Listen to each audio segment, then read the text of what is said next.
오늘 보는 본문에서는 다윗이 성전터를 찾아 나가는 과정이에요. 눈에 보이지 않는 하나님이 이제 어디를 성전터 삼으셔서 일하시느냐? 바로 우리의 마음밭입니다. 혼의 영역이에요. 지식, 감정, 의지, 이곳에 하나님이 거하시기로 결정하셨어요. 할렐루야. 마음이 청결한 자는 복이 있나니 그들이 하나님을 볼 것이며, 이렇게 되어 있습니다. 물을 지킬 만한 것보다 네 마음을 지켜라. 생명의 근원이 여기에서 난다, 이렇게 되어 있어요. 여기서 이 마음은 네페시 내지는 이 라브라는 단어인데, 이건 지식, 감정, 의지, 혼의 영역이에요.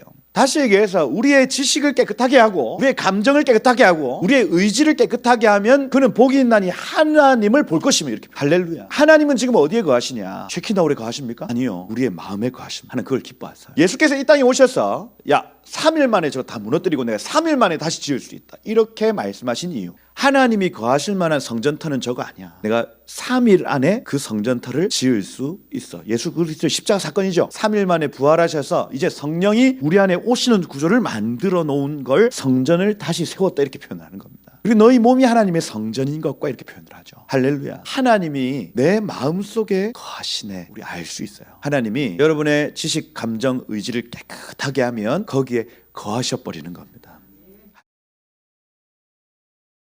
하나님의 말씀 같이 보겠습니다. 역대상 20장 말씀. 역대기는 누가 썼다고 했습니까?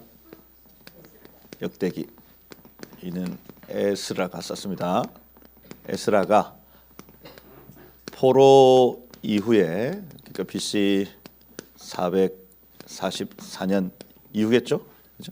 이후에 성경에서 가장 성공한 시대가 언제냐?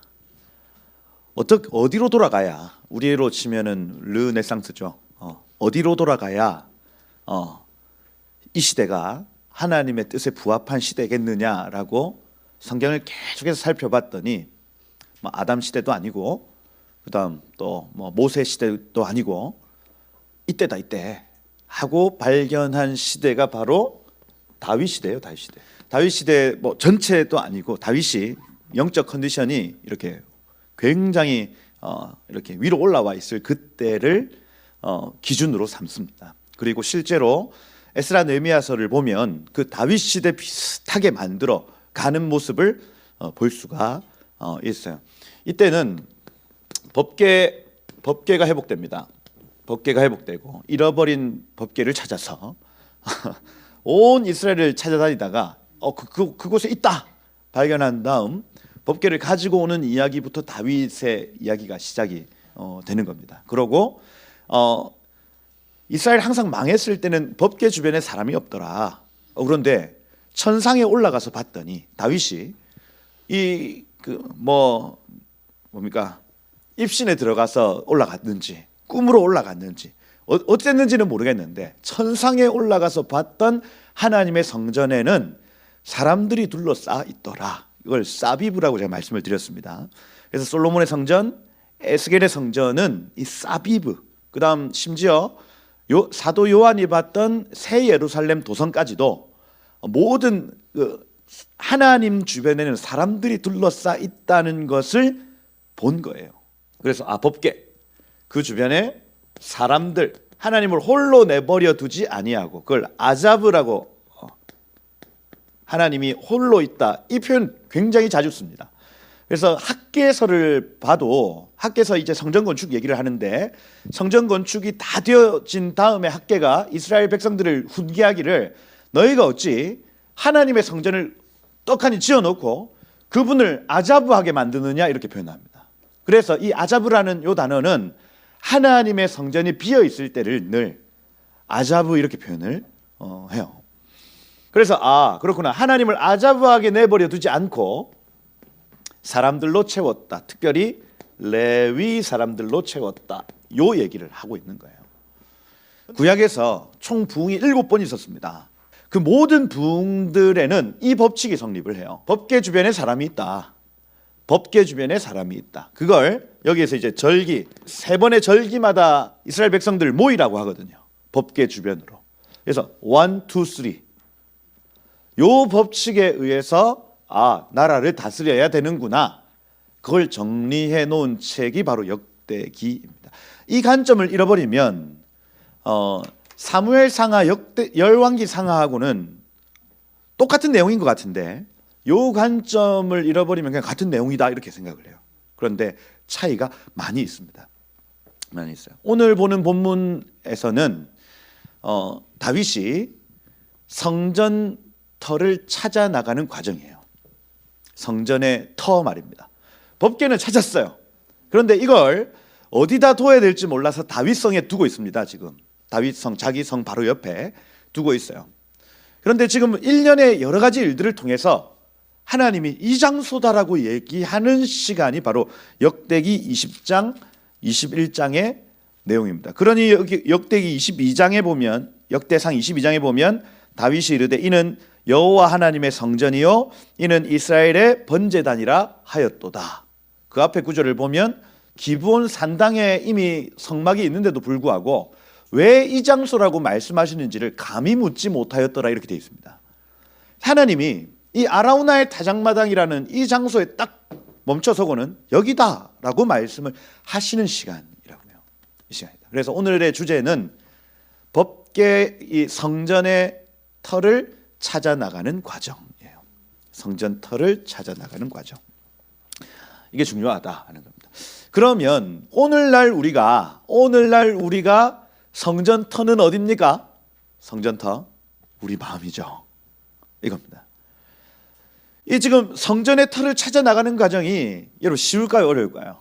여기 오늘 20장부터 뭐 왕들이 출전하던 때에 이거 많이 들어봤죠? 요거는 이제 그 겨울 우기가 끝나고 이른비 늦은비가 끝나고 이른비는 11월, 늦은비는 3, 4월이거든요. 요 때가 끝나면 땅이 촉촉하게 젖어 있는 것들이 마르기 시작하고 그때부터 전쟁할 수 있는 시간으로 가는 겁니다. 우리 지난 시간에 알았던 대로 다윗의 부르심 전쟁이 있어요. 이 가나안 땅을 수복하는 것이 다윗의 부르심입니다. 그런데 이때 그러면 왕들이 출전할 때 나가야 돼요, 말아야 돼요? 나가야 된다 이겁니다. 그런데 그가 예루살렘에 있더니 이렇게 되어 있어요. 요 그대로의 문구를 사무엘하 11장에서 밧세바 사건에 그대로 사용을 합니다. 다시 얘기해서 성전터를 찾아 나가는 과정 속에서 다윗의 연약함을 우리가 이제 볼 수가 있다는 거예요. 여러분 우리는 이미 성경을 통해서 여러분 성경은 진리입니다. 할렐루야. 그래서 이 영적인 지식을 가르쳐 주는 거예요. 하나님이 오늘날에는 그럼 어디에 거하시냐는 거예요. 어디에? 우리의 삶에 거하십니다, 여러분. 눈에 보이지 않는 하나님이 이제 어디를 성전터 삼으셔서 일하시느냐? 바로 우리의 마음밭입니다. 우리의 혼의 영역이에요. 지식, 감정, 의지 이곳에 하나님이 거하시기로 결정하셨습니다, 여러분. 할렐루야. 그래서 여러분 마음이 청결한 자는 복이 있나니 그들이 하나님을 볼 것이며 이렇게 되어 있습니다. 모든 여러분 물을 지킬 만한 것보다 네 마음을 지켜라. 생명의 근원이 여기에서 난다 이렇게 되어 있습니다. 여기서 이 마음은 네페시 내지는 이 라브라는 단어인데 이건 지식, 감정, 의지, 혼의 영역이에요. 다시 얘기해서 우리의 지식을 깨끗하게 하고 우리의 감정을 깨끗하게 하고 우리의 의지를 깨끗하게 하면 그는 복이 있나니 하나님을 볼 것이며 이렇게 표현합니다. 할렐루야. 여러분 하나님은 지금 어디에 거하시냐? 쉐키나홀에 거하십니까? 아니요.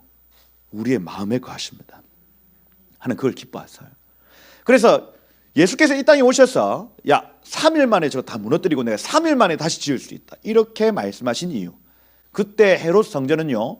스룹바벨 성전이 형편없이 지어졌을 때에 헤롯 대왕이 이 사람 에돔 사람이거든요. 이스라엘 백성들의 마음을 훔치기 위해서 그거를 46년 동안 보수공사를 했습니다. 여러분 건축을 46년 동안 했대요.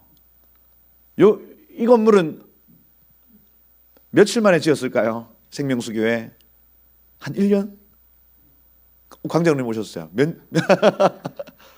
1년? 그죠? 땅 파고 시작한 지 한 1년 됐을 겁니다. 1년 만에 지은 건물이 이래요. 그래도 괜찮잖아요. 46년 동안 지은 건물 생각을 해보십시오, 여러분. 거기 어디 스페인 바르셀로나에 그 가우디가 만든 성당 그거 지금 나 잘 모르겠네. 하여튼 100년 넘게 짓고 있는 그거. 사람들이 그거 보려고 300만 원, 400만 원 들여서 갑니다, 여러분. 46년 동안 헤롯 대왕이 그걸 지어줬단 말이에요. 얼마나 화려하게 지었을까요? 근데 예수님이 저거 아니야. 하나님이 거하실 만한 성전터는 저거 아니야. 내가 3일 안에 그 성전터를 지을 수 있어. 예수 그리스도의 십자가 사건이죠. 3일 만에 부활하셔서 이제 성령이 우리 안에 오시는 구조를 만들어 놓은 걸 성전을 다시 세웠다 이렇게 표현하는 겁니다. 그리고 너희 몸이 하나님의 성전인 것과 이렇게 표현을 하죠. 할렐루야. 여러분, 성전터를 찾아나가는 그 과정, 다윗 굉장히 힘들었습니다. 우리는 성경을 통해서 하나님이 내 마음속에 거하시네, 우리 알 수 있어요. 할렐루야. 얼마나 복된 시간입니까? 하나님이 여러분의 지식, 감정, 의지를 깨끗하게 하면 거기에 거하셔 버리는 겁니다. 할렐루야. 솔로몬이 성전 봉헌식 때 뭐라고 표현하냐면, 아니 하늘의 하늘이라도 하나님을 어찌 담을 수 있겠습니까?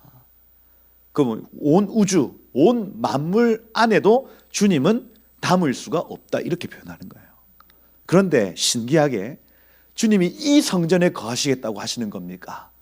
여러분, 그 고백이 우리의 고백인 겁니다. 우리 삶을 한번 보세요. 다윗보다 더 나은 삶이 없습니다. 그죠? 그 속을 한번 보시라고. 저를 보지 말고 속을 한번 보세요. 우리의 삶을 한번 보세요. 여러분, 하나님이 거하실 만한 삶인지. 그죠? 저도 지금은 많이 좋아졌지만 그 분노 조절 장애 나가면 싸우고, 그렇죠? 주님이 거하실 만한 처소가 아니라니까요. 그런데 여러분, 은혜가 되는 게 얼마나 감사한지. 그래도 내가 네 속에 거하마. 할렐루야. 그분이 오시면 이제 정돈이 시작되는 거예요, 내 삶에. 그렇죠? 그걸 점진적 성화 이렇게 표현합니다. 그분이 오셔서 내 속에 거하시면 점진적으로 거룩하게 변화되어져 가는 거예요. 할렐루야. 그죠? 이겁니다. 여러분은 하나님의 성전입니다. 아멘. 그 터를 우리 늘 청소하고요. 우리의 지식에 다른 지식이 먼저 선점하지 않도록, 영의 지식이 선점하도록, 그것이 왕노릇하도록 준비시켜 놓는 것. 우리의 감정에 다른 어떤 세상적 감정이 침범하지 못하도록 하나님이 주시는 감정으로 살도록 그 마음을 청소해 놓는 것. 할렐루야. 그런데 오늘 가르쳐 주는 건 그곳은 타작마당이다 이렇게 얘기를 해요. 타작마당. 무슨 얘기냐면 알곡과 가라지가 섞여 있는 곳이 우리의 마음이래요. 여러분의 마음은 일단은 다 가지고 오는 지역이래. 그런데 그 마음에서 어느 순간 주님이 탈탈탈탈 터실 때, 그죠? 바람에 의해서 가라지는 다 날아가고 알곡만 딱 존재하는 그곳이 성전터, 여러분의 마음이래요. 할렐루야. 여러분, 먼저는 우리의 마음에 늘 열매 가득하시기를 축복합니다. 여러분, 그 껍데기 가득한 사람들 말고 열매가 가득한 사람 되어서 이 다장마당에서 주수하고 곡식을 저장할 때에 정말 두 손 가득 그렇게 주님 나라 들어가기를 축복합니다. 여러분, 그게 여러분의 마음 밭에서 지금도 일어나는 일인 겁니다. 할렐루야. 지금 80년 동안, 80살이면 80년 동안 그거 하고 있는 거예요. 그거. 그죠? 그래서 인생에 몇 번 바람 많이 맞아 보셨죠? 인생에 바람 한번 불면 여태까지 쌓아놨던 것 다 날아갑니다. 다 날아가고 천국에 연결되어 있는 것들만 딱 남아요. 주님이 원하시는. 그러니 여러분, 뭘 어떻게 막 내가 열심히 살아야지, 내가 돈 열심히 벌어야지 이렇게 할 필요도 없어요. 그냥 주님 음성 듣고 할렐루야. 그 말씀에 순종하며 살다 보면 어느 순간 60, 70, 80 되면 그 두 손 가득 열매 안고 주님 만나는 겁니다. 여러분. 할렐루야. 안 믿네. 돈 열심히 버세요 그냥. 그런 내용이다. 이해가 되시죠? 그런 내용이다. 해가 바뀌어 왕들이 출전할 때가 되매, 이게 사무엘하 11장하고 연결되어 있는 본문이라 할 수 있습니다. 그때는 밧세바 사건이에요. 요압이 군대를 거느리고 암몬 자손의 땅을 격파하러 들어가서 랍바를 에워싸고 이렇게 되어 있습니다. 자, 여기 보면 지난 시간에 19장 잠시 언급을 할 때에 암몬 사람 나하스가 죽어가지고 그의 아들이 이제 장례를 치를 때에 신하들을 보냅니다. 근데 중동 볼기 밑을 잘라가지고 그 통옷이라고 말씀드렸습니다. 그런데 여기 배꼽티를 만들어 놨어요. 그죠? 부끄러워서 왕궁에 바로 못 들어가고 그 앞에 마을에서 좀 지나가서 옷 갈아입고 다시 들어갔다 이렇게 되어 있습니다. 요거 이제 분위기가 암몬하고 이스라엘 분위기가 안 좋아졌다는 겁니다. 그래서 암몬의 이 아들이 야 이거 큰일 났다. 야 이제 이 전쟁이 시작됐다 해서 여기 6절에 보면 용병을 사서 옵니다. 아람 사람들에게 용병을 사서 와요. 그래서 막 은 1000달란트를 주었다 이런 얘기들. 병거 32,000대가 왔다. 근데 요압이 10절에 보면 13절에는 우리가 우리 백성과 하나님의 성읍을 위하여 힘을 내자 하고 싸웠는데 이깁니까 집니까? 이기죠. 모압하고는 아직 싸움이 시작되지 않았어요. 암몬하고의 싸움에서 요압이 이깁니다. 다윗의 그 부하가 이겨요. 근데 16절에 보니까 아람 사람이 자기가 패했음을 보고 다른 강 건너편에 있는 아람 사람들에게 요청합니다. 우리 좀 도와달라고. 그죠? 그 요청에 의해서 온 이 아람 사람들을 또 요압이 확 격파해 버립니다. 여기까지가 19장까지의 얘기예요. 그리고 19절에 보면 여기 하다데셀 아람 왕이죠. 하다데셀의 부하들이 자기가 패하였음을 보고는 다윗과 더불어 화친을 맺고 섬기기 시작했다. 암몬 자손 돕기를 앞으로는 영원히 하지 않았다. 이 얘기합니다. 그러고 이제 겨울이 된 거예요. 겨울. 그 전쟁이 딱 끝나니까 아직까지 암몬 자손하고는 전쟁이 아직 시작되지 않았어. 아람 사람들하고의 전쟁만 끝났어. 그리고 이제 이 원한이 남은 거죠. 아까 그 중동 볼기. 그 원한이 남아 있으니까 겨울 우기가 끝난 다음에 다시 이제 출전할 때가 돼요. 이겁니다. 그때에 다윗은 예루살렘에 그대로 있더니 이렇게 되어 있습니다. 요거를 이제 이 다윗의 장막을 얘기하는 분들은 다윗의 장막에 거하고 싶은 마음 이거예요. 좋잖아요, 여러분. 다윗의 장막 뭡니까? 하나님의 임재가 있고 하나님의 말씀이 있고. 그런데 얘의 부르심은 나가서 가나안 땅을 정복하는 부르심이라고요. 그런데 나는 주님의 임재가 좋사오니 야 나가라. 저는 주님의 임재가 좋아요. 나가. 임재가 좋아요. 나가. 요거예요. 요게. 그래서 그렇구나. 임재가 아니구나 이게. 하나님이 나가라 할 때는 나가고 들어와서 내 앞에 머물라 할 때는 머물고 할렐루야. 이게 인풋. 여러분 삶에 인풋이 있어야 아웃풋이 있습니다. 여러분. 근데 계속 인풋 받기만 하고 아웃풋 또 밖으로 내보냄이 없다. 그러면 이 사단이 나는 거예요. 뭡니까? 밧세바 사건 말이에요. 밧세바 사건. 하나님이 가라는데 내가 여기 앉아 있으면 사고가 나는 겁니다. 여러분. 모든 죄는요 이런 시간에 나타납니다. 무언가 부르심에 막 달려가는 시간에 죄가 나타나는 것이 아니라 부르심을 잠시 뒤로 하고 내가 조금 쉬어야지. 내가 하나님이 가라는 곳 말고 다른 곳으로 가야지. 나 좀 앉아 있을래. 요럴 때 죄가 틈탄다고요, 여러분. 여러분 그러니 바쁜 게 은혜입니다. 할렐루야. 여러분 눈, 코, 뜰 새 없이 바쁜 게 여러분들에게는 은혜예요, 은혜. 그냥 탱자탱자 논다 생각을 해보세요, 여러분. 그냥 인생에 그럼 뭐예요? 죄 지을 시간이 많죠? 언니야 일로 와봐라. 내가 있잖아. 저 카페에 다 앉아 계신 분들은 다 그런 분들이던데. 온 그 산 좋고 물 좋은 곳에 우리 그죠? 다 앉아가지고 언니. 다, 남자의 죄는요 육신의 정욕이고요. 여성의 죄는 뭡니까? 입술의 정욕입니다. 이게 성경에 나와 있는 거예요, 이게. 그죠? 남자는 시간이 있으면 성적인 범죄 짓고 여자는 시간이 있으면 입술로 범죄합니다, 여러분. 이게. 그러니 우리는 바쁜 게 은혜죠. 여러분 바쁘면 죄질 시간이 어디 있습니까, 여러분? 누구 자기 바쁜데. 할렐루야. 다윗이 부르심을 향해 달려갈 때는 이런 일이 없다고요. 그런데 두 가지입니다. 하나는 그 게으르고 안일한 삶으로 들어갔던지, 아니면 두 번째 가능성은 뭐냐면 다윗의 장막에 내가 거하고 싶어요 하는 하나님의 뜻이 아닌 자기의 어떤 욕심으로 거기 앉아 있었던 겁니다. 두 가지 가능성이 다 있죠. 그때에 죄가 틈탔다 이렇게 되어 있습니다. 바세바 영어로 하면 이거잖아요.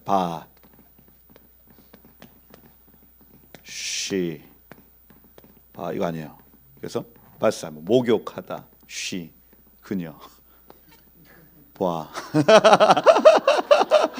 목욕하는 그녀를 이거죠. 바쉐바. 그러니 여러분 지금 전쟁하러 나갈 놈이 목욕하는 그녀를 이렇게 본 겁니다. 여러분. 음력이 올라오고 여자 데리고 오라 하고 그 얘기예요. 그 얘기. 자기의 그 다윗의 용사들은 지금 뭐 하고 있는데? 전쟁하고 있는데. 아까 그 표현 보세요. 우리가 우리의 백성과 우리 하나님의 성읍을 위하여 힘을 내자. 이게 여러분 우리 요압 안 좋게 생각하지 않습니까? 요압조차도 그 비전에 미쳐 있다고요. 하나님이 다윗에게 말씀하신 그 부르심에 모든 용사들이 다 미쳐 있습니다, 여러분. 그 이 바세바의 남편 누구예요? 우리야 보세요, 우리야. 전쟁에서 데리고 왔습니다. 그래서 얘가 임신한 줄 알고 빨리 들어가서 아내하고 자라고 할 때 어떻게 합니까, 이 사람? 아니, 이스라엘 군대가 지금 싸우고 있는데 내가 어찌 나의 아내를 취할 수 있으리요? 그러고 밤새도록 그 다윗 앞에 무기를 들고 지키고 앉아 있지 않습니까? 다윗 미칠 노릇이죠. 이게 보십시오. 지금 분위기를 보면 다윗의 용사들은 다 그 구속사의 수령들의 삶에 미쳐 있다고요. 근데 리더십, 이 사람은요, 나는 여기에 머물러 있을래. 여유가 생기고 시간적 여유, 재정적 여유, 이것들이 생기니 다른데 눈이 가더라는 얘기입니다. 그렇죠? 죄가 틈타는 거예요. 근데 여기 역대상에는 그게 지금 그 포인트가 아니니까 생략해버립니다. 생략해버려요. 바세바 사건은 아예 생략해버리고 그 요압이 랍바를 쳐서 함락시킴에 이렇게 돼 있죠. 그 모든 일련의 사건들이 다 이 한마디에 생략이 돼버린 겁니다. 우리야 죽고요.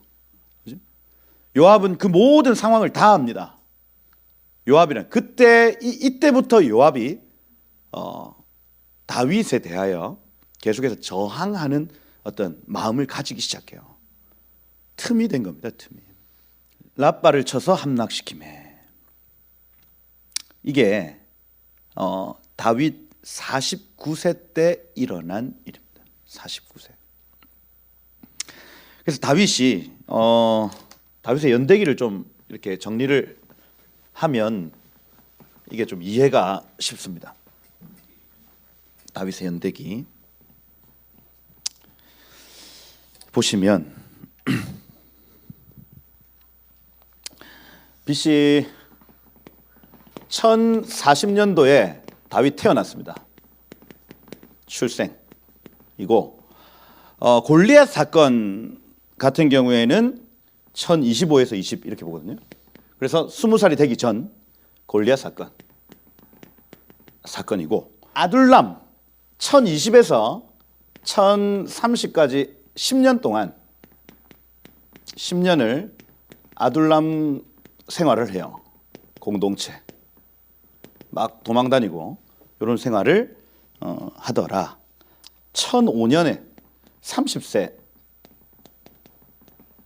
이스라엘의 왕이 됩니다. 35세는 35세의 왕이 됩니다.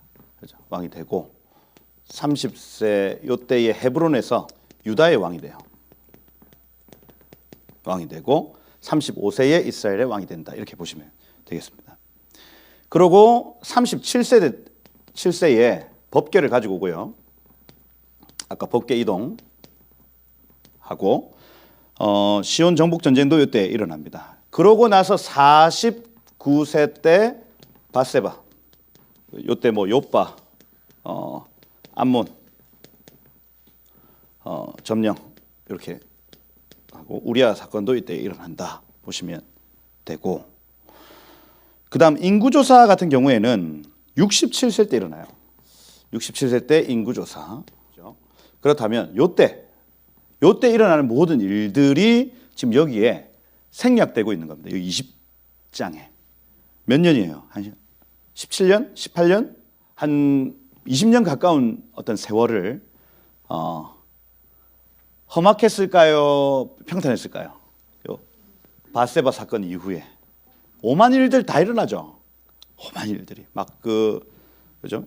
암논이 다말을 막 겁탈하고, 그 다음에 압살롬이 암논을 죽이고, 압살롬이 반역하고, 다윗이 막 쫓겨나고, 이 모든 일들이 여기 한 20년 가까운 시간 안에 다 포함이 되어 있는 거예요. 그래서 우리가 성전터를 발견해 나가는 과정 안에서 이 20년 가량 되는 요 시간들이 우리 역시 우리의 마음밭을 딱 봤을 때 인생이 고달픈 우리의 마음밭인 거예요.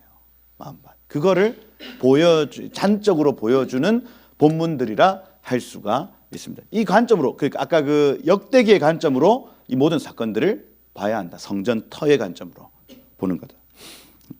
그래서 여기 보시면 2절에 보니까 그의 왕의 머리에서 이 말감인데, 말감. 그래서 왕의 머리에 있는 보석이 있는 왕관 빼앗아 중량 달아봤는데 34kg. 아니 머리에 34kg 어떻게 했을까요? 요거는 이제 우상 위에 말캄이라는 우상, 그죠? 이 암몬, 말곰 뭐 이렇게 표현하는, 밀곰 이렇게 표현하는 그 우상 위에 이제 왕관이 하나 있었고, 그거를 상징적으로 떼서 들었다는 얘기입니다. 그래서 그걸 머리에 썼다는 얘기가 아니라, 이해가 되시죠? 그러고 그 왕관을 자기 머리에 쓰니라. 근데 왜 성경에서 이렇게 표현해놨냐? 다윗이 뭔가 틈타 있다는 얘기를 하고 있는 거예요. 본래는 이 사람이 취한 걸 다 여호와께 드리는 습관입니다. 그죠? 그런데 지금 뭔가 틈이 벌어져 있다는 얘기를 지금 하고 싶은 겁니다. 이 성경이. 그죠? 그리고 다윗이 또 성에서 노략한 물건들을 무수히 내오고 여호와 앞에 드렸더라가 없어요. 지금 계속. 이전에는 하나님 앞에 드리는 것이 습관이었는데 지금 그런 습관들이 사라진 상태. 그리고 그 가운데 백성들을 끌어내어 톱, 쇠도끼, 돌서래, 이건 철필입니다. 철필로 일하게 하니라 이렇게 돼 있는데, 이거를 두 가지 해석으로 보는데, 하나는 살육으로 보는 학자들이 있고, 하나는 무슨 어디 건축으로 보는 학자들이 있습니다. 근데 이게 칼, 미알려 3인칭 남성 단수로 되어 있어서 다윗이 그 도구들을 가지고 찔렀다 이렇게 표현을 하는 거예요. 그러니 암몬 사람 같은 경우에는 사실은 완전히 진멸하라는 그 메시지가 없습니다, 여러분. 왜냐하면 암몬은 너의 형제다 이렇게 표현을 하기까지 하거든요.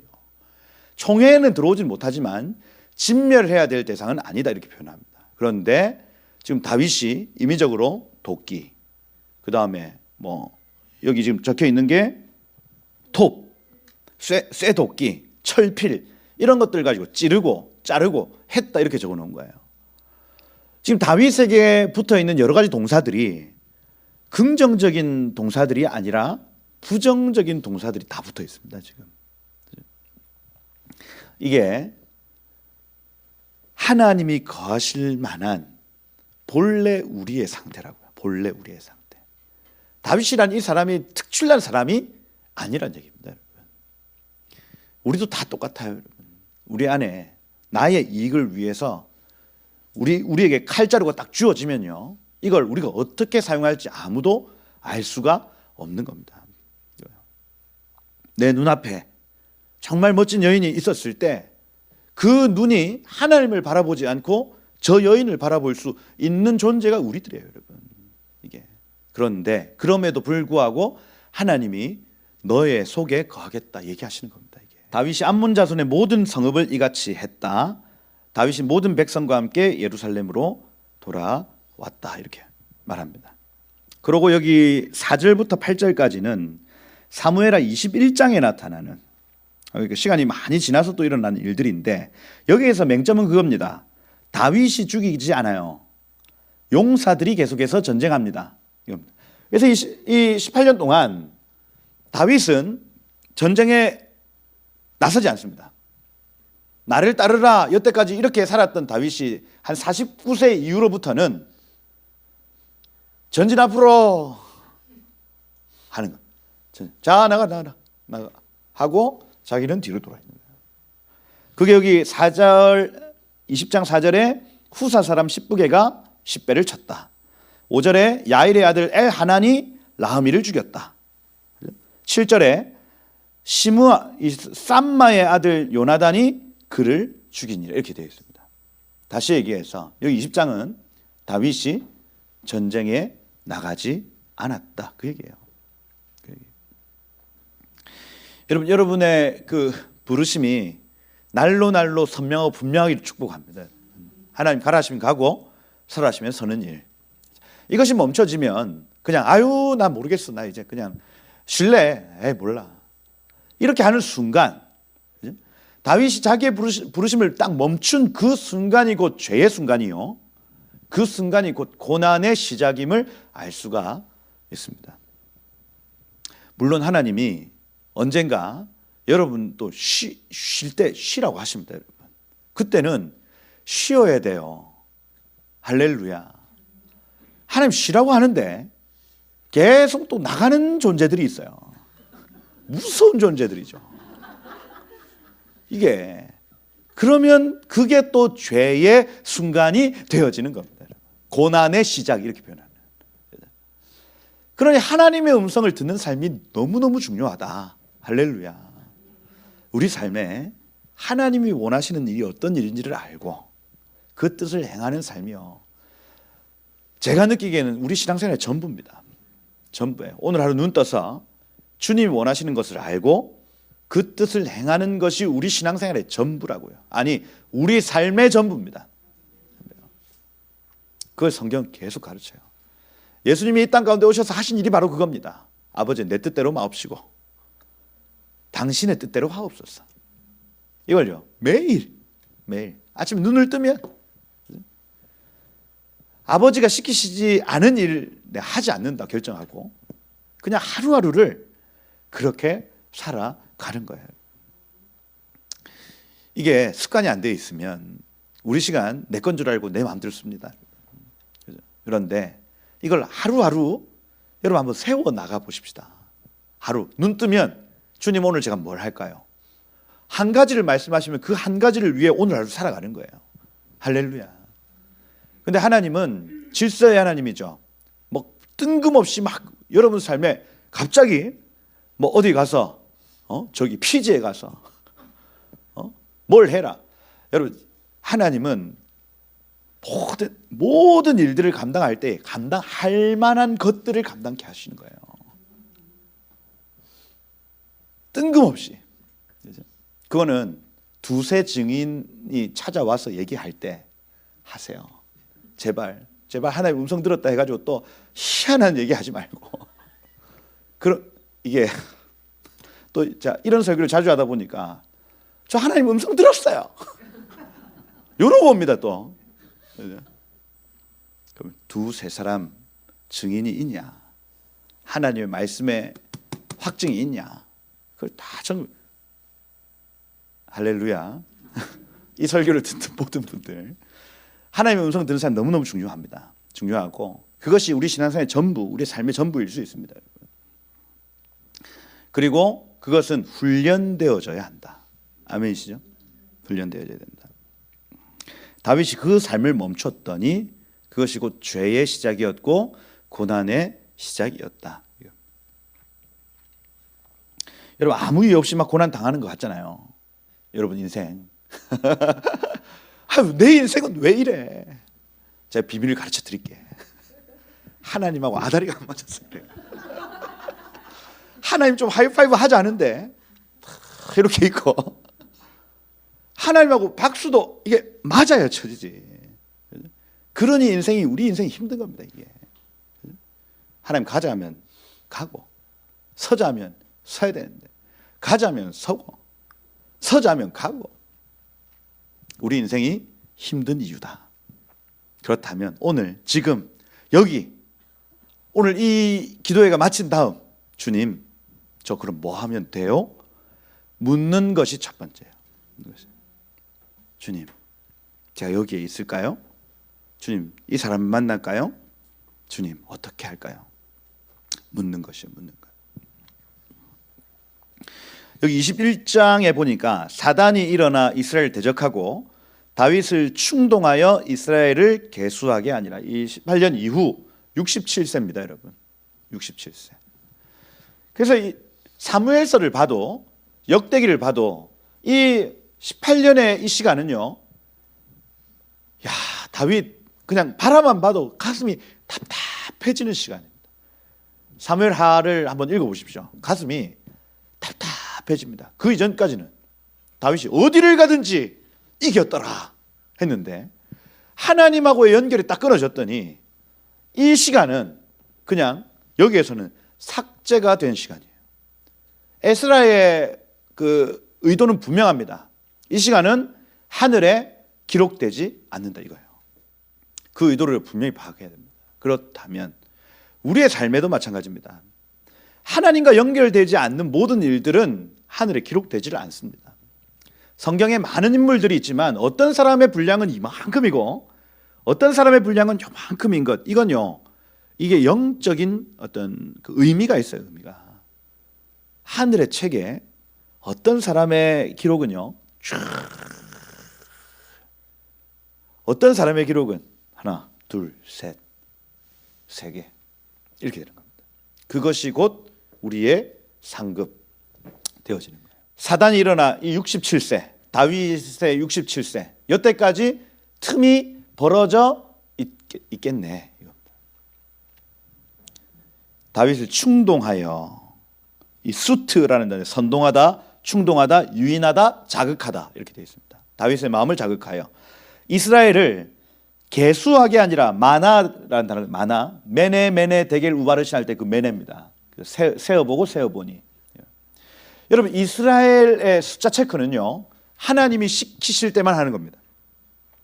그리고 이 숫자 체크는 가서 자 이름 부릅니다 이렇게 하는 게 아니에요. 숫자 체크 어떻게 하냐면 출애굽기 30장에 보면 이들의 숫자 체크는 각 집의 대표가 와서 성전세를 내므로 해요.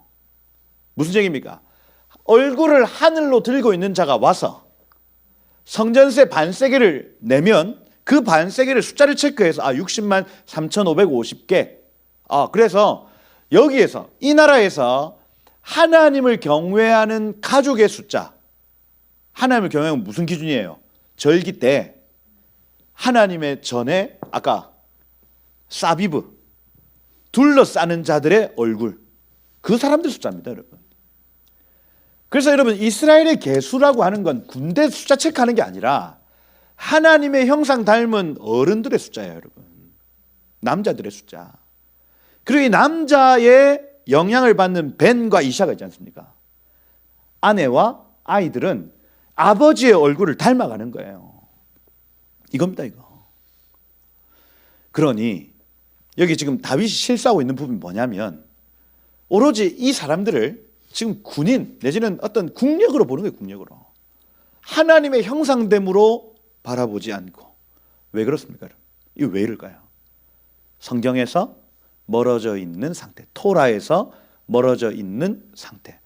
여러분 우리가 토라 포션을 계속해서 살펴봤지 않습니까? 그 계속 살펴보면요 나사이트 로시 머리를 하늘로 든다는 개념, 나사이트 아인 눈을 하늘로 든다는 개념, 그 사람을 나시 이렇게 표현하거든요. 지도자 나사 얼굴을 든 자, 눈을 든 자들 나시 이렇게 표현합니다. 지도자. 그 사람들 숫자를 체크해 보니까 60만 3,550명 이렇게 하는 거예요. 민수기에 보면. 그래서 이 계수의 개념을 토라의 관점으로 보지 못하고 있는 다윗의 상황인 거예요. 지금 율법책의 등사본을 자기 머리맡에 두고 늘 읽어야 됐던 이 사람이 이 기간 동안 말씀에서 멀어져 있죠. 하나님 임재에서 멀어져 있죠. 그러니 이 인구 조사를 하는 모습을 볼 수가 있는 겁니다. 말씀에 대한 개념이 없어요. 하나님의 뜻에 대한 개념이 없어요. 외웁니다. 하나님이 이걸 가만 내버려 두시죠. 여기 사무엘하 24장 1절에 보면 이렇게 되어 있습니다. 여호와께서 다시 이스라엘에게 진노하사 그들을 치시려고 다윗을 격동시키셨으니 이렇게 되어 있습니다. 무슨 여호와께서 격동시키셨으니 이렇게 되어 있어요. 여기 역대상 21장에 사단이 일어나 격동하였으니 이렇게 되어 있습니다. 주어가 사무엘서에는 여호와가 했다 이렇게 얘기를 하고, 그런데 거기에 수트의 히필 형태이기 때문에 내버려 뒀다는 걸 얘기합니다. 충동질하는 걸 하나님이 가만히 내버려 두셨다는 얘기예요. 여러분, 하나님은 우리를 죄짓게 하시는 분이 아니라 우리가 죄를 짓지 않게 하시는 분입니다. 하나님의 은혜는 뭐냐면 우리는 다 죄지어 죽을 인생들입니다. 이렇게 하면 우리는 다 죄지어 죽을 인생들이에요. 하나님의 은혜가 딱 걷어지면요 바로 넘어집니다. 바로 하나님이 내버려 두시면 한 사람도 여기 장사 없어요. 조용기 목사님 할아버지가 와도 하나님의 은혜가 걷어지면 뚝 넘어집니다. 여러분, 다윗이요 여태까지 하나님의 은혜에 둘러싸여 여기까지 온 거예요. 그런데 하나님 그 은혜를 살짝만 걷어가셨더니 하나님 그걸 다 그냥 한 번만 개입하지 않으셨더니 이 다윗이 인구조사, 이 죄 가운데 나아가게 되는 겁니다. 요압이 이거 말리죠. 여기 요압이 아뢰되 3절에 그 백성을 여호와께서 지금보다 100배 더하시기를 원합니다. 요압 바른 말 하죠. 우리가 요압 안 좋게 생각하잖아요.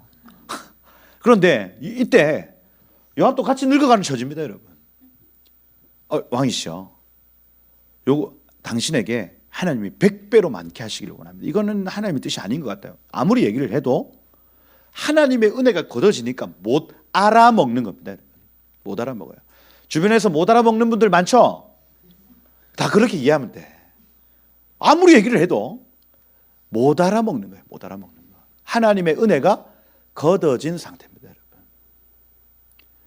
그때에 어떻게 해야 되는지를 가르쳐 주는 거예요. 지금 이게 하나님의 성전터를 지금 찾고 있는 과정입니다. 사실은 아라우나의 타작마당 얘기하지만 사실은 다윗의 마음이에요. 다윗의 마음, 엉망이 되어 있는 다윗의 마음, 그걸 하나님이 타작마당처럼 걸으시는 시간이 바로 지금 이 시간입니다. 카이로스, 이 18년 동안 편하게 살았지 뭐. 어떤 일이 있어도 그냥 아유 지나오면서 그냥 대충 이렇게 살지 뭐, 넘어온 거예요. 그런데 하나님이 가만 안 내버려 두시는 겁니다. 어찌하여 이스라엘을 범죄하게 하시나이까? 왕의 명령이 요압을 재촉한지라. 이 원어로 하면 하자크, 견고하고 강성했다 이렇게 되어 있습니다. 왕의 명령이 요압에게 너무나 강했다 이 얘기예요. 안 꺾이죠. 요압이 떠나 이스라엘 땅을 두루 다닌 후에 이 할라크라는 단어인데 히트파일로 되어 있기 때문에 요압이 하기 싫은 일을 하고 있다 이 얘기입니다. 다 세어보니까 110만 명, 유다에서 칼 뺀 자가 47만 명 이렇게 되어 있습니다. 6절에 보니까 요압이 왕의 명령을 마땅치 않게 여겨 타압을하는데 몹시 가증히 여기다 이렇게 되어 있습니다.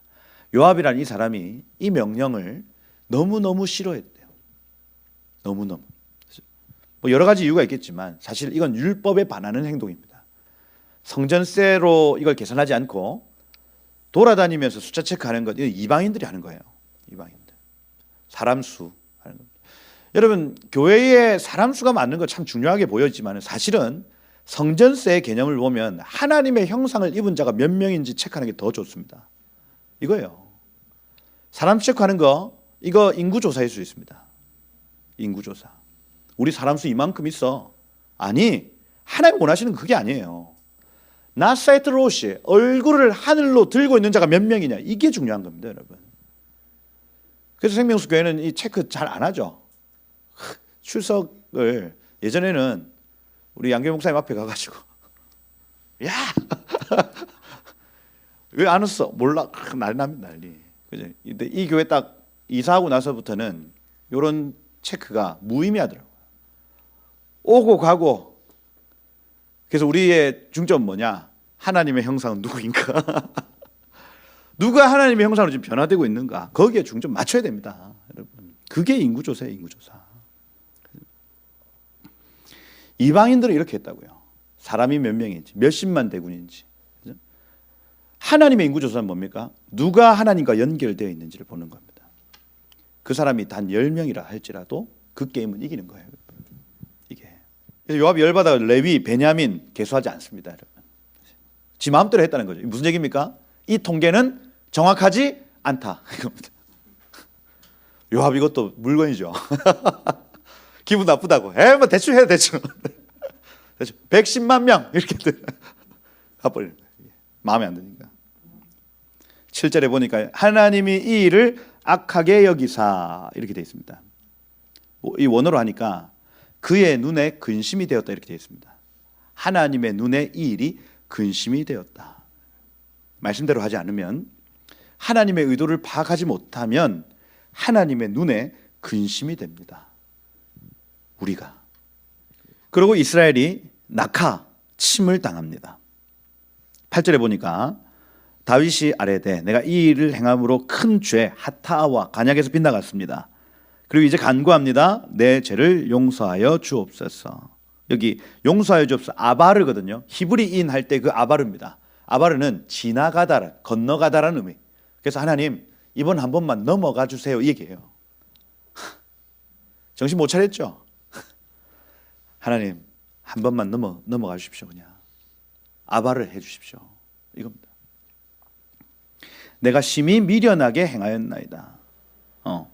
샤칼이라는 단어인데 사칼이죠. 지혜롭다 할 때 지혜로운 샤칼이고, 여기서는 사칼입니다. 사칼. 단어가 달라요. 요거는 무분별한, 요거는 분별한 이 뜻이에요.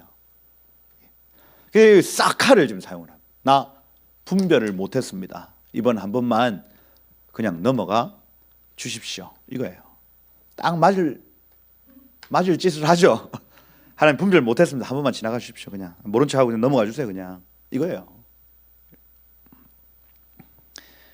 그랬더니 선견자 씨어죠. 씨어, 호재. 씨어가 본 겁니다. 봐요. 갓에게 말씀하여 이르시되, 갓은 행운이라는 뜻이고 간섭이라는 뜻입니다. 하나님 간섭. 가서 다윗에게 얘기해라. 여호와의 말씀이 세 가지 옵션 줄게. 첫 번째 옵션이 뭐예요? 3년 기근. 두 번째 옵션이 석 달 적군에게 도망 다니는 것. 그리고 세 번째 옵션이 3일 전염병. 요 3이라는 숫자 사용합니다. 이거 하나님의 숫자죠. 3. 3위. 그리고 하나님은 3 좋아하십니다. 3. 그렇죠? 그래서 뭐 천지인 모든 만물 안에 3이라는 숫자 하나님을 숨겨 놓으셔요. 영육혼. 거의 대부분의 영역은 세 가지로. 여러분 그 설교도 3대지로 하는 게 제일 1, 2, 3로 끝내는 게 제일 좋대요. 그죠? 하여튼 하나님 이 신적 숫자라고 표현을 하는 거예요. 숫자 3. 그러면 3년이든 석 달이든 3일이든 이거 하나님이 하신다는 얘기인 거예요. 선택해라. 13절에 보니까 내가 곤경에 빠졌도다. 근데 선택하기를 여호와께서 긍휼이 심히 크시니 내가 그 손에 빠지고 사람의 손에 빠지지 않기를 원하나이다. 그래서 3년 기근 자연재해라 할 수 있고, 그다음에 이 석 달 대적에게 쫓긴 사람에 의한 재해라 할 수 있고, 전염병은 하나님이 하시는 것이다 이렇게 보는 거예요. 하나님은 긍휼이 있고 자연은 긍휼이 없고 사람은 긍휼이 없고 하나님만 긍휼이 있으니 나 그 긍휼을 의지할래요 이렇게 얘기합니다. 정신이 약간 돌아오는 것 같죠? 또 이게 사람이 몇 번 맞아봐야 정신이 돌아옵니다. 이에 여호와께서 이스라엘 백성에게 전염병을 내리셨는데 죽은 자가 몇 명이요? 7만 명이 죽었대요. 여러분 코로나로 7만 명이 안 죽었잖아요. 이게 어마어마한 숫자입니다. 사실은. 그 죽어가는 모든 과정들을 다윗이 다 보고 있는 상황 중에 15절에 보니까 하나님이 예루살렘을 멸하러 천사들을 보냈는데 천사가 멸하려 할 때 여호와께서 딱 보신 겁니다. 이 재앙 내리기를 나함 후회하시고 멸하는 천사에게 이르시되 족하다, 됐다, 이제 손을 거둬라 얘기를 하셨어요. 근데 가만히 봤더니 천사가 있는 그 장소가 오르난의 다장마당이라는 거예요. 아라우나의 다장마당. 그래서 오르난 하면은 히브리어, 아라우나 하면은 요거는 이게 여부스 족속이 사용했던 언어였나 봐요. 이 사람은 이방인입니다. 이방인. 여부스 사람 오르난, 아라우나. 그래서 이 아론하고 아론 뒤에 H가 붙은 겁니다. 그래서 괴라는 뜻이죠. 상자라는 뜻입니다. 아론. 근데 뒤에 여성형이 붙어 있어요. 그래서 이 사람의 이름이 아라우나라는 이 이름 자체가 괴상자라는 뜻이에요. 괴상자. 이방 사람의 이름. 근데 중요한 건 다장마당이 중요한 겁니다. 다장마당. 여러분, 다장마당. 우리의 마음밭을 가장 잘 설명하는 단어가 다장마당이에요. 여러분, 사람의 마음 위에 육체의 건물이 세워지든 영의 건물이 세워지는 겁니다. 이게 마음밭이에요. 밭. 열매도 마찬가지입니다. 열매. 씨가 마음에 뿌려져요. 그리고 여기에 육체의 열매가 나타나든지 영의 열매가 나타나든지. 그래서 우리의 마음이 곧 터예요. 터. 다장마당이라고요. 여기에 어떤 열매가 남느냐, 여기서 결정이 나는 겁니다. 우리의 삶에. 그러니 여러분 마음에 계속해서 정말 알곡들이 계속 채워져 있으면 괜찮은 거예요. 언제까지 사실 줄은 모르겠습니다. 제가 오는 건 다 그죠, 뭐 먼저 오셨다 하더라도 가는 건 누가 먼저 갈지 몰라요. 사실. 그러면 우리 방법은 하나밖에 없습니다. 매일매일 알곡을 내 마음속에 채우는 수밖에 없어요. 다른 방법 없습니다, 여러분. 하늘과 연결되어 그 영적인 지식, 영적인 감정, 영적인 의지를 내 마음속에 두는 수밖에 없어요. 왜냐하면 언제 갈지 아무도 모르기 때문에 그래요. 하나님 나를 언제 부르실지 모른다고요. 아라우나의 타작마당에 딱 섰습니다, 여러분. 그곳은 장차 예수께서 십자가 달려 돌아가실 장소예요. 거기. 고렌이라는 단어거든요. 타작마당. 고렌 하면 평편하다라는 뜻입니다. 그래서 위가 좀 평평한 지역이에요. 그래서 그렇구나. 타작마당의 조건은 위가 평평해야 됩니다. 그리고 바람이 불어야 되죠. 바람. 그래서 알곡과 가라지를 탁 쳤을 때 떠서 껍데기는 날아가고 알곡은 떨어지는 거예요. 그렇죠? 타작마당입니다. 예루살렘이 대표적인 타작마당이다. 타작마당이다. 근데 여기 16절에 보세요. 다윗이 눈을 들어 보매 나사 에트 아인 적어놨습니다. 이게 중요한 단어죠. 눈이 들려서 본 겁니다. 하늘의 시각으로 보여졌다. 이게 토라에 너무 자주 나와서 이거는 뭐 더 이상 강조 안 해도 그냥 나사에 눈을 들어 봤다. 이 표현만 봐도 지금 다윗의 시선이 바뀌어 있다는 걸 알 수 있어요. 우리의 눈도 여러분 들려야 됩니다. 눈이 들려지지 않으면 현상이 보여요.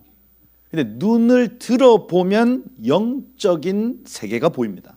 이거예요. 게하시의 눈이 밝혀졌는데 우리와 함께한 자가 더 많은 게 게하시의 눈에도 보여지는 겁니다. 이거예요. 반모섬 안에서 사도 요한이 눈 뜨면 반모섬 그냥 그 채석장 매일매일 똑같이 흘러가는 하루. 그냥 눈 뜨면 저주. 그런데 눈을 들어보면 천국. 이거예요. 오늘날에도 하나님은 성도들에게 도전하시죠. 눈을 들어봐라고요. 눈을 들어봐라. 다윗이 이 이전까지는요. 이게 현상. 야, 7만 명이 지금 죽어나가네. 7만 명이 죽어나가네. 7만 명이 죽어나가네. 이렇게 관심을 가져다가 지금 눈을 들어 봤더니 천사가 보이기 시작하는 겁니다. 저기네. 저기 지금 멈춰 있네. 뭘 봤냐면 여호와의 천사가 천지 사이에서, 하늘과 땅 사이에 딱 서서, 얼마나 큰지요. 하늘 전체를 덮을 만한 천사가 보였다는 거예요. 이게 눈을 들어 봤더니 칼을 빼어 손을 들고 예루살렘을 향하여, 여기 하늘이라는 단어 자체가 없습니다. 예루살렘을 향하여 손을 뻗어 있었다, 이렇게 되어 있습니다. 이제 전진하고 다 가고 있는 장면을 눈을 들어 본 거예요. 이게. 그런데 가지도 못하고 오지도 못하고 요로 가고 있는 걸 본 거예요. 그 아라우나의 다장마당에서 가지도 못하고 오지도 못하고. 근데 하나님이 그때 말씀하신 겁니다. 야, 손 내려, 이거예요. 그 장면 본 거예요. 뭐지?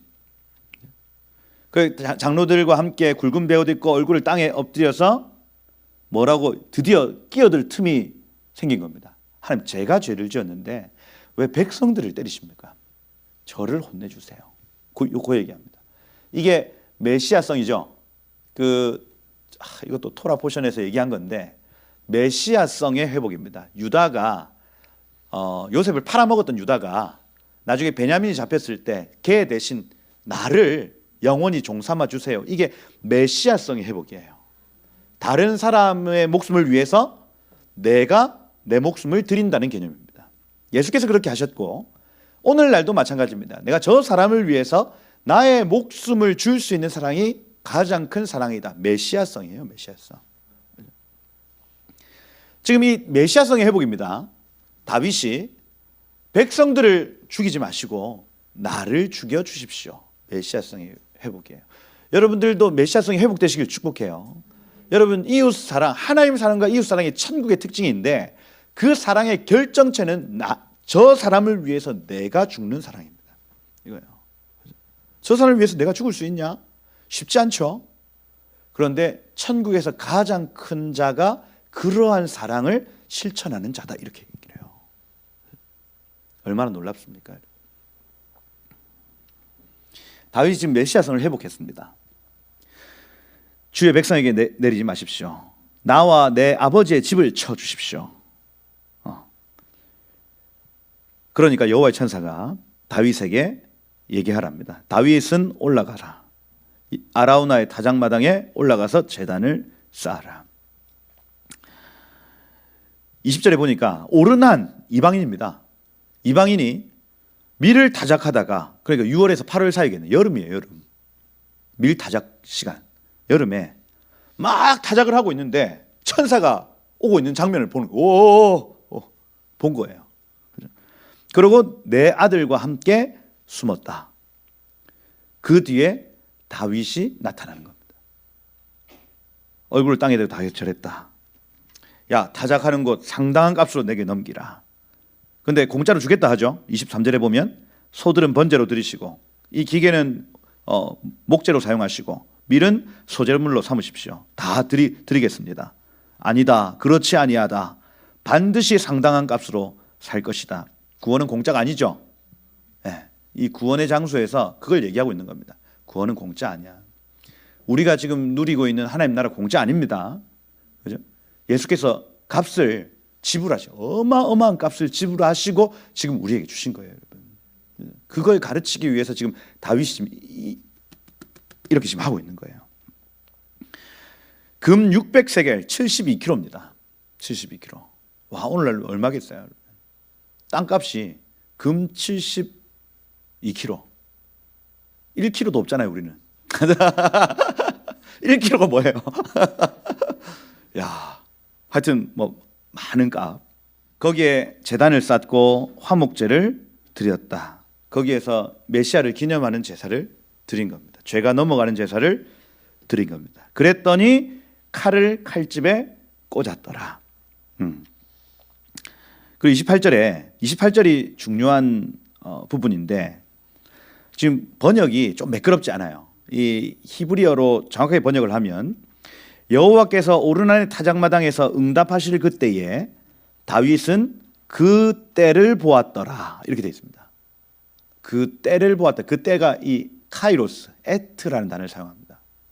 다시 얘기해서 하나님이 불로 이 응답이 확 내려왔어요. 이걸 딱 봤을 그때에 다윗이 본 것이 있는데 그 때를 봤대요. 그 때. 그리고 거기서 희생 제사를 드렸더라 이렇게 되어 있습니다. 이거 굉장히 중요한 구절인데 왜냐하면 불이 확 떨어졌을 때 무언가 본 겁니다. 지금 이 사람이. 그 카이로스를 본 거예요. 어떤 한 지점을 봤다는 얘기하고 있습니다. 그러고 다시 희생 제사를 드렸다. 이건요. 예수 그리스도의 희생을 봤다는 개념을 가져요. 이게. 그리고 묻고 싶은 것 있는데 여기 29절에 보니까 모세 광야에서 지은 여호와의 성막 번제단 기브온 산당에 있었는데 왜 거기에서 말씀하시지 않고 지금 이 장소를 얘기하시는지가 궁금했는데 너무너무 떨려서 못 물어봤다 이렇게 하고 있어요. 그래서 다윗의 장막터 내지는 이 솔로몬 성전 터를 지금 이렇게 찾았다고 말하고 있습니다. 오늘날도 여러분 예루살렘 가보시면 황금돔 밑에 흑돔, 황금돔 있으면 그 옆에 흑돔이 하나 더 있는데 거기가 여기 아라우나의 타작마당으로 얘기를 하더라니까. 지금 사람들 얘기고 지금 막 조사하시는 분들 보니까 밑에 쌓여 있는 겁니다. 그러니까 위에 계속 쌓여 있어서 다윗 그 솔로몬의 성전터를 찾아가려면 땅을 파고 내려가야 되는 거예요. 그러니 확실하지 않다. 어쨌든 그 주변이다 이렇게 보시면 되고 다윗이 여호와의 천사의 칼을 두려워하여 감히 그 앞에 가서 하나님께 묻지 못하였더라. 여러분 이러한 본문들을 우리가 이렇게 계속 살펴보면서 사실은 여러분들도 모르는 사이에 우리의 마음에 대한 어떤 기경, 그죠? 마음에 대한 준비, 성전에 대한 어떤 준비들 이런 것들이 제가 어제 밤 또 오늘 아침에 계속 이 말씀을 보는데 마음이 울렁울렁하는 거예요. 이게 속에 야 하나님이 거하실 만한 공간, 하나님이 거하실 만한 어떤 장소를 내가 마련해야 되는구나 하고 막 꿀렁꿀렁 하는 겁니다. 이게 여러분 말씀을 들으면서 사실 이게 지금 다윗의 장막 얘기고 솔로몬 성전 얘기인 것 같지만 사실은 우리 각자의 마음에 있는 그 성전터를 얘기하고 있는 것 같아요. 거기까지 오기까지가 너무너무 힘든 시간이었지만은 우리도 마찬가지 아닙니까? 우리가 여기까지 올 때까지 얼마나 많은 시간들이 걸렸습니까? 오늘 이 말씀 안에서 우리의 마음을 준비하는 거예요. 이곳이 여호와의 집이다. 그죠? 이것이 여호와의 성전이요 이스라엘의 번제단이다. 이 선언을 오늘 하는 겁니다. 하나님 여기입니다. 여기. 이곳이 하나님의 성전이요 여호와의 번제단입니다. 내 마음을 주께 드립니다. 이 고백을 하게 된다면 하나님 우리 가운데 오셔서 그분이 다스리시는 나라들로 가득 채워 가실 줄 믿습니다. 은혜 있으시기를 축복해요. 그래서 이 이후에 이제 그 다윗의 장막이 세워지는 장면들을 쭉 소개를 하거든요. 그래서 레위인들이 채워지고 그래서 여러분 삶 가운데 하나님의 성전이 회복되기를 축복합니다. 그러면 그 주변에 사람들이 둘러싸고 정말 이 천국 비슷한 모습이 여러분 삶에서 나타나기 시작할 거예요. 할렐루야. 사람이 없어도 된댔습니다. 천사들이 여러분을 둘러 진치고 있으면 그것이 곧 또 천국의 사비부가 되는 거예요. 그래서 오늘 이번 한 주 동안 여러분 우리의 마음의 성전을 준비하고 그죠? 하나님 내 마음을 주께 내어드립니다. 타작마당에서 정말 알고 것 같은 것들을 하나 채워놓습니다. 주여 오셔서 내 마음 받아 주옵소서. 기도하시다가 은혜 있으시는 여러분 되시기를 축복합니다. 한번 기도하겠습니다. 이 찬양 한번 하고 갈까요? 그 하나님의 숨결이요. 이 찬양 안에 그 우슬초로 나를 정결케 하사 뭐라 되어 있습니까? 하나님 거하실 주의 집 삼으소서 이렇게 되어 있습니다. 시편 51편 같은 경우에는 밧세바를 범한 이후 그 사건을 기억하면서 다윗이 불렀던 노래거든요. 우슬초로 내 마음을 정결케 해주세요. 주님이 거하실 집을 삼아주세요 하고 이렇게 고백했던 찬양 함께 부르면서 우리의 마음의 성전을 좀 회복하는 고백을, 내 신을 벗고 내 신을 벗고 재단 앞에 나아가 하나님 나라 하나님 나라 주 임재 기다립니다. 우슬초로 내 영 거룩해 하사 우슬초로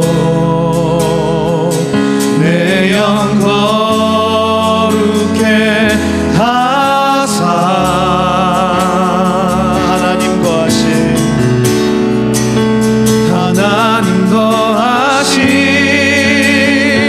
주의 집 삼으소서. 우슬초로 내 영 거룩해 하사 우슬초로 내 영 거룩해 하사 하나님 거하신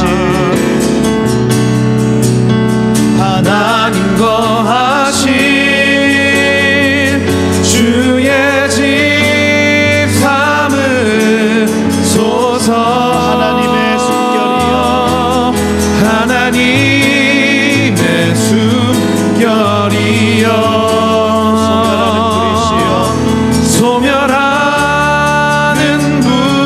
불이시여 태워주소서. 나로 온전히 주의 것 될 때까지 태워주소서.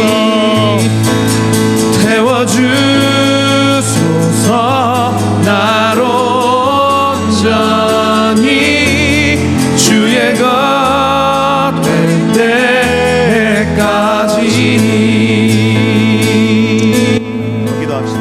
하나님 시간 성령으로 날 태워주시고 내 마음에 정말 이 타작마당과 같이 하나님이 마당을 펴셔서 마땅히 날아가야 될 것들 다 날아가고 다시 주의 성전 건축하게 되는 복된 마음이 되도록 주의 우슬초로 날 정결케 하여 주시고 내 영을 새롭게 하여 주시고 하나님이 거하실 만한 거룩한 성전 삼아 주옵소서.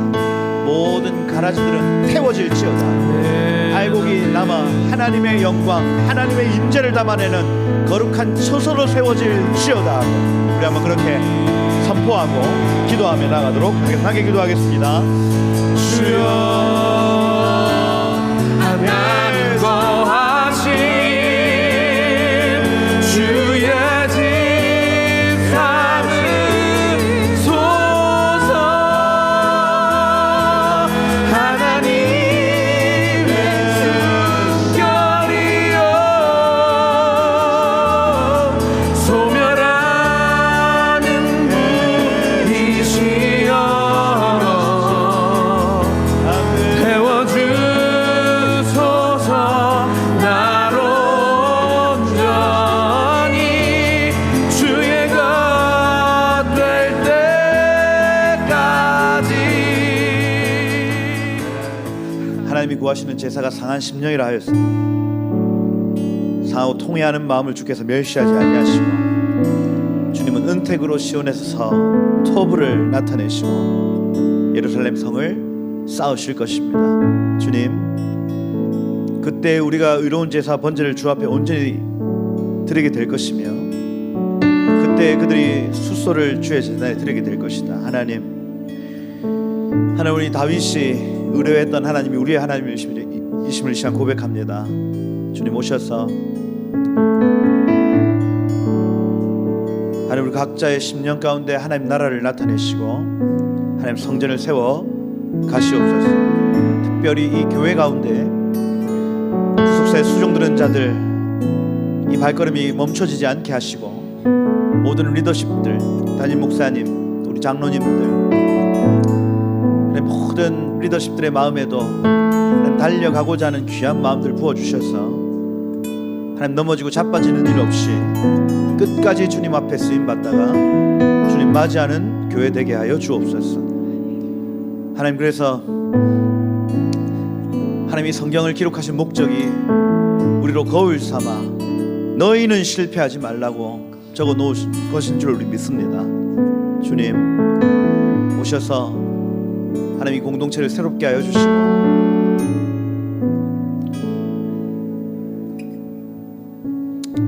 정말 이 공동체조차도 하나님이 거하실 만한 처소가 되어 하나님 이곳에 함께 하신다, 하나님 이곳 가운데 계신다, 이곳이 여호와의 성전이요 이스라엘의 번제단이로다 고백되어지도록 하나님 교회를 기름 부어 주옵소서.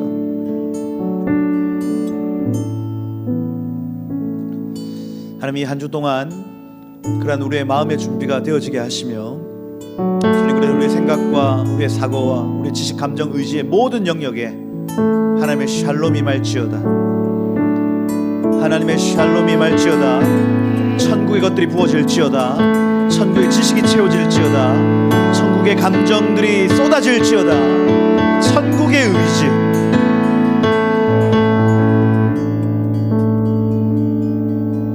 우리에게 허락하여 주옵소서. 그렇게 역사하시고 영광을 받으실 주님을 기대합니다. 주님 모든 영광을 주님만 받아 주옵소서. 감사합니다. 예수 그리스도의 이름으로 기도드립니다. 아멘. 지금 우리 주 예수 그리스도의 그 크신 은혜와 하나님의 사랑과 성령의 교통하시고 성전 삼아 주시는 은혜가 오늘 우리의 마음을 우슬초로 정결케 하기를 소원하고 우리의 마음에 주님 모시기를 소원하는 우리 모든 지체들의 머리 위에 지금부터 영원토록 함께 있을지어다. 아멘.